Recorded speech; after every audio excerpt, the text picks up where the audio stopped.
What insane ways has the universe indicated that it could kill you at any time? I once had an elevator drop more than 10 floors rapidly before deciding to work properly.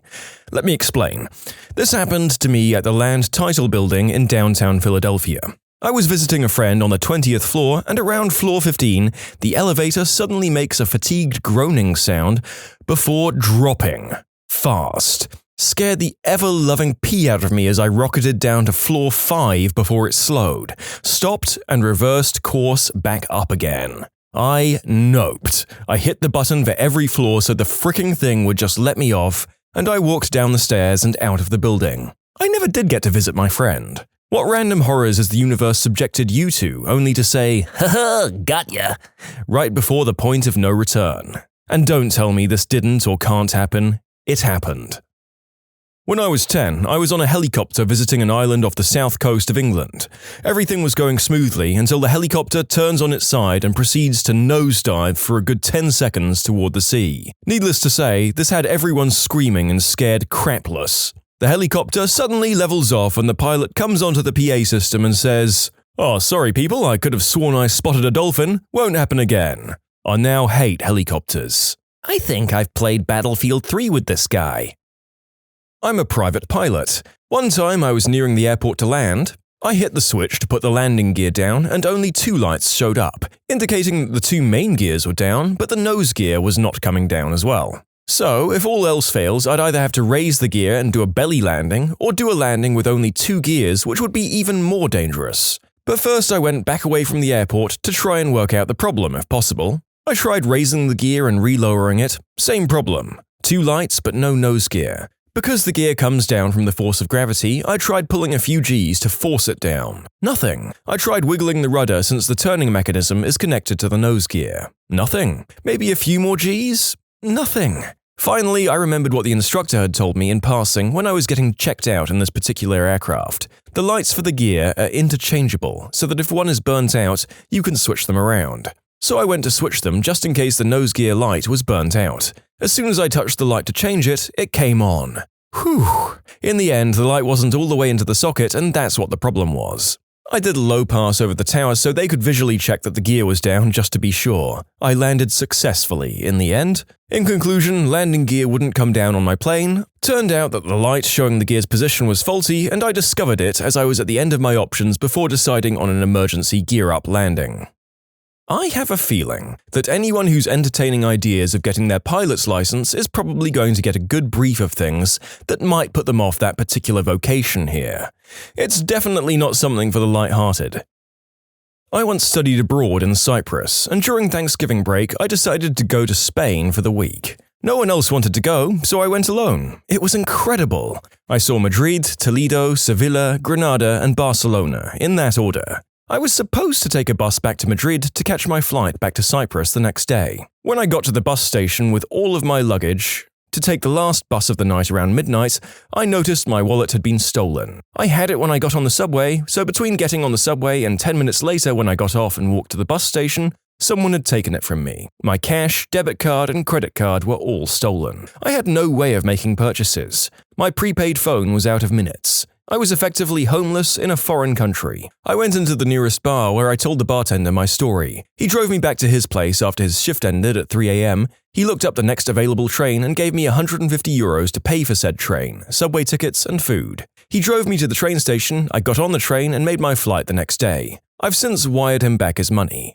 If it weren't for his kindness, I'd be living on the street in Barcelona begging for change. How about the next time this happens, if you don't find a nice bartender, you go to the embassy before panhandling? I was studying abroad on a cruise ship, semester at sea program, and crossing the Pacific in the middle of winter. Spent about a week pitching and rolling on 30 to 40 foot high waves. It wasn't uncommon to pitch 45 degrees to the right, only to get tossed back 45 degrees to the left. At one point, we got caught between 2 bad storms and hit with a rogue wave. It was over 80 feet high and crashed out the windows on the bridge and caused some electrical issues that stopped our engines. Tremendous damage to the rest of the ship.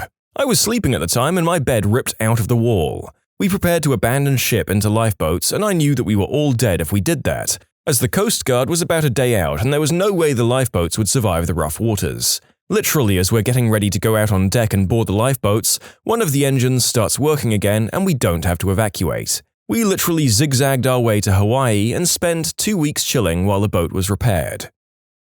I was once young and kind of a moron. My friends and I loved to play in construction sites. Many of the neighborhoods in the area I grew up in were just being developed. Anyway, so we're messing around and we see these dump trucks dumping lots of black dirt, topsoil for lawns. So we're playing on the dirt piles, being little monsters, when a truck backs up and dumps a full truckload of dirt right on me. Even as a little nerd, I understood the immediate, overpowering, screaming urge to get the frick out now, now, now. I was running, scrambling, falling on this moving dirt pile, trying to reach the edge before it buried me completely. Which it did. I thought the classic line, "Oh, this is how I die. Weird." Just my hand was sticking out when the dirt stopped pouring. I immediately felt my friend's hands clawing the dirt away, and it couldn't have been more than a few seconds, but it felt like eternity. I now understand the reason why people get trampled and whatnot in disasters.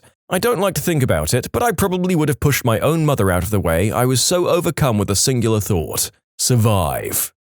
When I was about 15, I took a trip to Vermont with my grandparents and my similarly aged cousin. We decided to go to one of those scenic overlooks that's nearby. It turns out to be a 50-foot-tall waterfall. Scenic overlooks not really being our thing, my cousin and I decided to ditch the geezers and climb around behind the fall and check out the view from the top. We make it up there, grab onto a tree, and waved our arms madly to catch the attention of the old folks. At the same time they glance up, my cousin slips towards the falls. I grab him, but end up losing my footing and falling into the water myself. As the rushing water carries me towards what I assume to be our imminent death, my right foot gets caught between a couple of larger rocks and the water pushes me upright. I find myself standing not 15 feet from the edge of the falls, grandparents in plain sight, and I start yelling at them to take a picture. At that point, I was almost literally crapping my pants. I don't know if anyone else has seen their grandmother screaming in utter terror, but I honestly hope not. My cousin pulled me out with a large branch a few moments later, and we were in serious crap. After the crisis averted stage, we joined my grandparents on the wooden overlook. Clearly visible from that side of the falls was a giant sign on which all of the names of the people who had died from falling off said waterfall were printed. In conclusion, almost fell off a waterfall, but my leg got caught and saved me. I took a mastodonic bowel movement at a girlfriend's parents' house, and after flushing, as the water level rose and rose and rose, I looked frantically for a plunger. Her family must have been small, delicate poopers, because there was not a plunger to be found. The water level got right to the tip-top and stopped. Fortunately, there was a wire hanger on a hook on the wall. I fashioned it into a makeshift plumbing snake and I rooted out the clog. I rinsed the business end in the sink and reassembled the wire hanger as best as I could. Pulled up my pants, washed my hands, and a spritz of Febreze to kill the stench. Crisis averted. I can't help but notice that the stakes on this last one weren't quite as high as some of the others, but I do recognize the terror of doing this kind of thing in a high-pressure social situation, and I appreciate that it probably felt like a life-threatening situation at the time. I once fell through the ice when I was around 11 years old and I didn't know how to swim. I flailed around wildly and started screaming at the top of my lungs. Then I noticed that the water was only about chest high. Still, it was a fricking cold walk home. I'm surprised I didn't get hypothermia. About 10 years ago, I went for a routine clinic screening because I'm responsible and stuff. The doctor comes out with that horrible bad news face that they all seem to get and just stands in front of me for a minute, clearing his throat and looking uncomfortable. He starts to say something twice while looking at the chart. I'm afraid that, well, it isn't good. He clasps the chart in front of him and appears ready to say something. I glance at it quickly and make out the words transmitted and disease a few times. Suddenly, a nurse kind of jogs out of the office, takes the chart from the doctor and hands him another one, gives me a smile and then walks back inside. The doctor looks at the new chart, grins like a kid given the day off school and says cheerily, "Well, looks like you're all clean." A friend of mine and I were kayaking in the Gulf of Mexico, and I thought we were about to be eaten by sharks. We saw like 6 dorsal fins approaching, and it wasn't until they were about 10 feet away that we realized they were dolphins.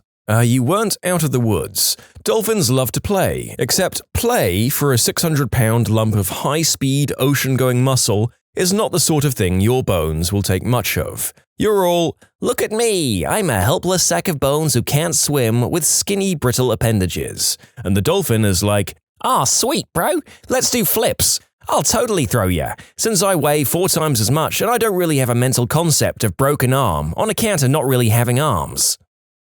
You can submit your own stories to be featured here on the channel. The story submission link is in the description below. And if you want to listen to some vibey music in the background, check out easymode, also linked below, and subscribe. I was once driven off the highway by a woman driving a minivan and simultaneously doing her makeup. I drove for a while in the grassy median zone before being able to jerk back onto the highway. When I looked at the lady again, she looked sad and apologetic, sort of like a puppy when it knows it's chewed on your favorite sandals. Doesn't change the fact that she almost killed me, of course. I had a stroke at the age of 22 in September, but no permanent damage. Real funny, universe. I've got 2. I was trapped on an escalator for 10 minutes one time between 2 floors. I thought I wasn't going to make it. The second one was when I was on an overnight flight coming home. Not many people, and an off-duty flight attendant was in the window seat, asleep. We're on final approach and over the end of the runway when the plane suddenly rolls what feels like 90 degrees. I guess it couldn't have been that steep, but the overhead luggage racks pop open and some loose bags go flying, and before anyone can even scream, the place rolls back level and lands. Maybe 10 seconds tops. The flight attendant wakes up and looks around and we make eye contact and I swear she says, new pilot. I was totally stunned and pretty sure I peed my pants. Taking a trip through the mountains with the wife, now my ex-wife, in the biggest piece of crap car we'd ever owned. We were about 4 hours from home, going through a small town, when the brakes fail. Thankfully, the car was a 5-speed manual, so I start shifting down to slow down. I spotted an auto parts store while I was coasting, judged it just right and pulled in and parked using the building to finally stop the car. It was a very gentle tap. I then proceeded to jack the rear of the car up and investigate. The rear brakes were completely shot, including the wheel cylinders. Went into the store, bought what I needed for repairs, new brake shoes, cylinder rebuild kits, and some brake fluid. I then proceeded to do a brake job on my car with nothing more than a Leatherman and a full-size, flat-tip screwdriver. This was a mum-and-pup parts store, no loaner tools. I was back on the road within the hour. I guess this was more of a "frick you, universe" story. Years ago, I was taking a break from kayaking, swimming in a river with a bunch of people all around me. I was next to a big pipe running under the water, actually called pipeline. Still not sure the exact reason for the pipe, but I was slowly being pulled to the left. Not thinking of it much, I let it pull me when all of a sudden I'm completely submerged, being sucked down into it. But a random metal rod jabbed into my chest. I hung on to it for dear life with one hand and with the other hand reached out of the pipe to feel around, and I actually feel a handle to pull myself out. When I got out and sat on top of the pipe, I looked around and noticed that everything was crystal clear, and no one had even noticed that I'd almost died right then. Quite the thrill. In Iraq, an IED had gone off on the lead vehicle of the convoy. Once the medevac was called in, another Marine and I went to check the kill zone and the area around the LZ. After a few minutes of looking for wires or detonators, I realized I was standing on a sandbag in the median road. I'd walked on about 7 other sandbags. It was the remains of the IED that had hit the lead vehicle. It was a daisy chain where only one went off. I was walking on them. That was a real pucker factor. The only thing I can think of is a 5.7 earthquake in a building rated for 6. For some reason, I just pictured all buildings having an official rating, and if a quake goes over that rating, the building disintegrates immediately. I have no idea why I find the idea amusing. When I was 16, I started taking birth control pills. A month later, right before my spring break, my left hand started to turn purple and got incredibly painful. At the hospital, after many tests, they found I had a blood clot from damn birth control. They perform an angiogram to search for any more clots. In the process, they discover a freak genetic deformity. I had extra rib bones growing off my spine, and they were pushing on my main artery under my clavicle, resulting in 2 aneurysms, one on each side. After a handful of surgeries, discarding rib bones and removing the aneurysms, they tell me I'm lucky to be alive. The best spring break ever. In short, taking birth control saved my life. I know many people who would echo the same sentiment, but for very different reasons, so congratulations. I hope you found a control method that worked for you. Coming back home from Iraq after my second tour, we stopped in Newfoundland in January. Blizzard-like conditions, we're taking off, and as soon as we get off the ground, the plane falls back onto the runway. The pilot comes on over the net and says, "Well, that was a little weird. We're gonna try and pull off and make sure that everything is okay." Rev up the engines, and then went around for another try. I figured after a 16-month tour, surviving multiple IED attacks, countless firefights, this is where I die. In Canada. Obviously, I made it back okay. But still, flying scares me. One time the brakes went out in a 15-year-old used car I used to own. Of course I was speeding and the lights turned yellow. I hit the brakes and they didn't work. But then they locked up. I did a massive 180-degree going all the way across the intersection, coming to a complete stop perpendicular to a car, staring the driver in the face. I laughed, turned around and drove slowly the rest of the way home. I have one. I got stranded in the Salt Lake Airport once. I was looking at a 23-hour wait for my flight home to Boston, due to snowfall. Suddenly, after repeatedly asking the clerk to find us an alternate route, one opened up that would get us out of Salt Lake and give us an 8-hour layover in Vegas instead. I went from my worst airport moment ever to my greatest in the span of an hour. That clerk is my hero. Part 2, the Vegas to Boston flight ended up having us fly very near major storms in Texas and Oklahoma. The pilots let us know there's going to be turbulence. I somehow find it in me to fall asleep. I woke up with a massive thud from turbulence, and about a second later the plane begins to fall. I went weightless, and my seatbelt kept me strapped in. My wife let out a scream, so do others. I think, this is it, this is how it happens. And then, we regained control. The whole event lasted about 5 seconds. Turbulence backs off a few minutes later and we make it to Boston safe and sound. So, in conclusion, stranded in Salt Lake due to a blizzard. That's bad. Rerouted to Vegas with 8 hours to rip it up. That's good. Plane home to Boston starts falling from the sky. That's bad. Plane levels off and everyone hugs each other. Can I go now? I used to work in a fiberglass testing lab around buckets and buckets of the most flammable stuff you can imagine. Gasoline, ethanol, methanol, etc. There were open 5-gallon buckets of the stuff everywhere on the floor, and the walls were jammed with cabinets holding dozens of metal canisters of explosive liquids in storage. The job was dull. By the vent hood, we kept an old radio plugged into the hood sparkless outlet, and it was our sole entertainment. One day, a guy wheeled past in his chair and caught the radio cord. 5 of us watched the radio, still plugged in, bounce and teeter on the rim of a full 5-gallon bucket of xylene, then slowly pirouette away from the rim and hit the floor. A couple of millimeters to the left and we would have been vaporized. My supervisor, Jerry, one of the least flappable people ever, looked at us and said calmly, "We're gonna need to tape that to the wall." My girlfriend and I were driving to Vegas from San Francisco via Death Valley in a rental car. We were visiting the country.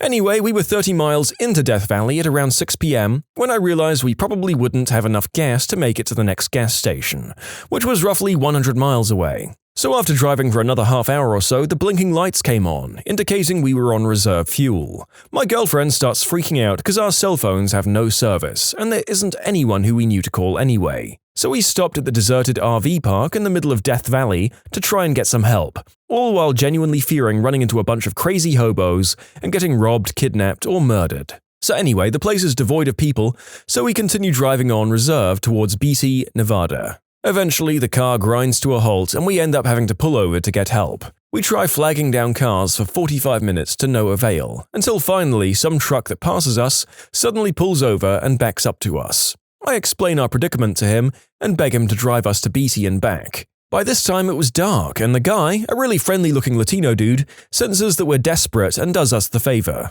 When we actually got to the gas station in Beatty, my girlfriend was so relieved that she started crying. I proceeded to buy a 2-gallon watering can and filled it up with gas. Later, the guy drives us all the way back. He did roughly 40 miles there and back, to our car. At this point, I was so grateful that I offered him $200, to which he flat out refused and even offered to tail us to Beatty in case we ran out of gas again. We managed to get to Vegas in the end after being on the road for about 14 hours. But this incident really shook us, but also reminded us that there are truly good Samaritans out there. Jose, if you ever come across this post, I just want to let you know you're an awesome guy.